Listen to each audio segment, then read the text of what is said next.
81 medici di pronto soccorso, 31 ginecologi, 29 pediatri. Il totale dei posti a concorso arriva a 299. Sono i numeri dell'emergenza che sta vivendo il Veneto. I concorsi ci sono dalla nascita di Azienda Zero, coordinati su base regionale per far fronte alle richieste di tutta la regione.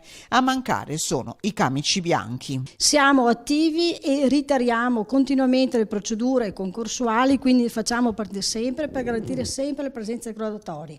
Qual è il vero problema? Che rispetto al numero di posti messi a bando abbiamo una partecipazione inferiore di candidati rispetto ai posti da coprire.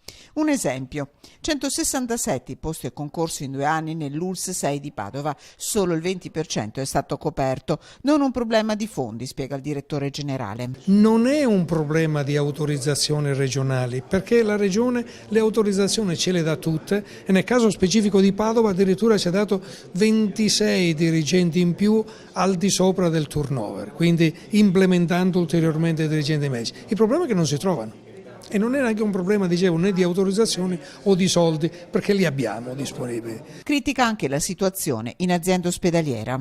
In azienda ospedaliera riusciamo abbastanza a reclutare le sostituzioni secondo il fabbisogno che abbiamo, con criticità però nei tempi rispetto alla disponibilità dei medici, perché di volta in volta aspettiamo i nuovi specializzati.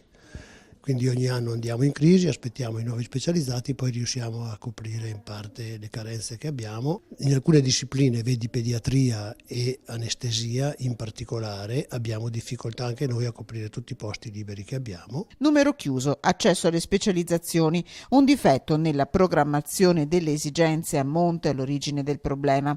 Dal Veneto, direzione Roma, partita una serie di proposte.